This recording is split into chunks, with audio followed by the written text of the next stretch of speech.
ज्यावेळेस 2019 नंतर मी विरोधी पक्षनेता झालो, ते इकडे आले, ते पुन्हा उपमुख्यमंत्री झाले. तर आपल्यापैकी अनेकांच्या लक्षात असेल, इथनं भाषण करताना ते माझा उल्लेख मुख्यमंत्री म्हणूनच करायचे. की पहिल्यांदा एखाद्याला जसा मिलिटरीचा अधिकारी एकदम स्ट्रेट करतो तसा स्ट्रेट करायचे आणि त्यानंतर मात्र त्या व्यक्तीला सांभाळून घ्यायचं आणि त्या व्यक्तीचं जे काही कार्य आहे ते कार्य करायचं. हे खरं म्हणजे दादांचं आपण काम पाहिलं की वर्षानुवर्ष काम करत असताना दादांनी एकवचनी असण्याचा एक नाव जे कमावलं की दादा म्हणतात ते करतात, हे राजकारणामध्ये मला असं वाटतं की अतिशय विरळ आहे. आणि खरं तर मला असं वाटतं की ज्यावेळेस 2019 नंतर मी विरोधी पक्षनेता झालो, ते इकडे आले, ते पुन्हा उपमुख्यमंत्री झाले. पण आपल्यापैकी अनेकांच्या लक्षात असेल की इथनं भाषण करताना ते माझा उल्लेख मुख्यमंत्री म्हणूनच करायचे. मग प्रत्येक वेळी मग त्यांना आठवण करून द्यावी लागायची की मुख्यमंत्री नाही, विरोधी पक्षनेता. आणि मला असं वाटतं की त्यानंतर कदाचित त्यांचे ते शब्द जे आहेत ते सत्य झाले. आम्ही एकत्रित आलो, आम्ही दोघेही उपमुख्यमंत्री झालो, नंतर मी मुख्यमंत्री झालो, पुन्हा शिंदेसाहेब आणि ते उपमुख्यमंत्री झाले. आम्ही खरं म्हणजे आमच्या अनेक गोष्टींवर गप्पा देखील व्हायच्या, अनेक गोष्टींवर बोलायचो. दादांना क्रिकेटची आवड होती, त्याच्यावरही अनेक वेळा आमची चर्चा व्हायची.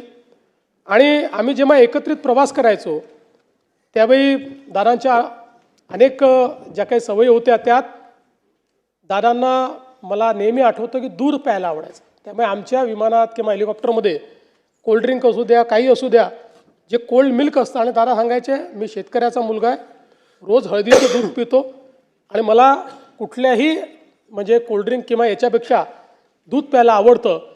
अशा अनेक सवयी दादांच्या एकदम नजरेसमोरून जातात. दादा चप्पल घालायचे पण पाय नेहमी स्वच्छ ठेवायचे.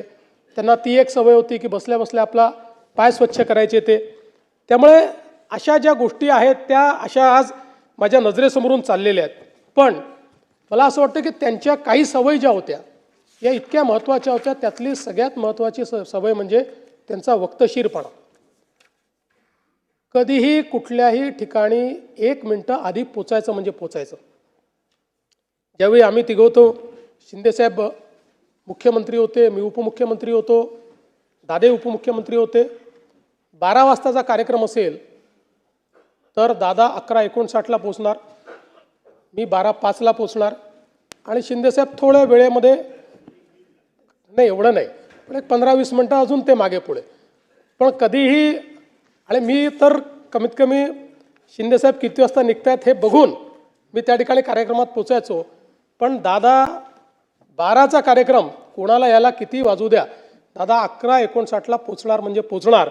आणि मला असं वाटतं की ही त्यांचं वक्तशीरपणा, म्हणजे सकाळी 9ची बैठक असेल, त्यांनी बोलवली असेल तर अधिकाऱ्यांना माहिती असायचं की 8:59ला दादा खुर्चीवर असणार, त्यामुळे त्याच्या आधी आपण पोचलं पाहिजे.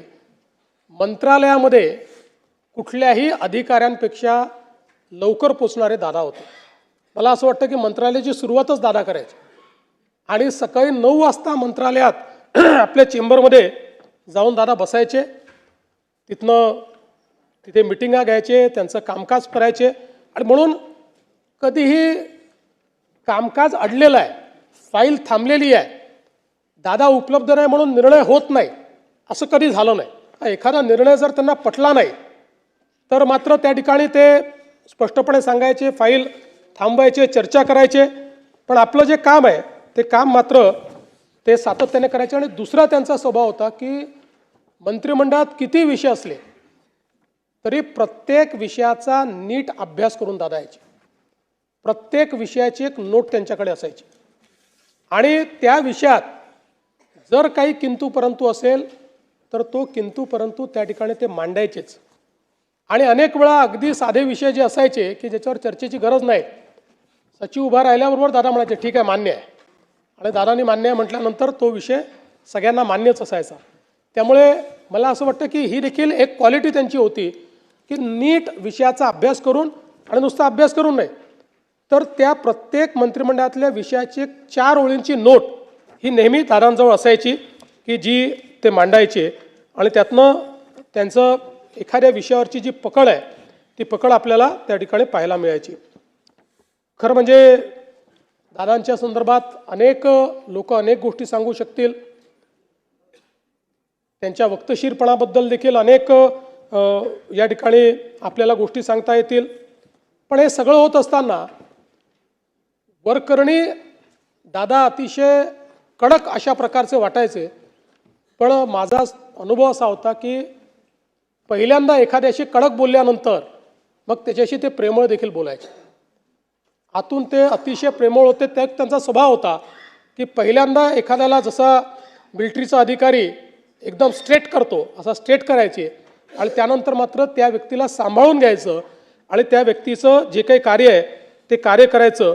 हे खरं म्हणजे दादांचं आपण काम पाहिलं. पण हा सगळा वक्तशीरपणा, हे सगळं घड्याळाच्या काट्याने चालणं, या सगळ्या गोष्टी जरी खऱ्या असल्या तरी पहिल्यांदाच दादांनी टायमिंग मात्र चुकवलं.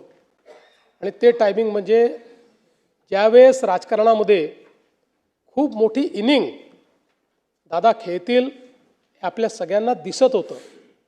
अशा परिस्थितीमध्ये त्याने पहिल्यांदा जीवनाचं टायमिंग चुकवलं आणि त्याची हळहळ ही आपल्या सर्वांना नेहमीच राहील.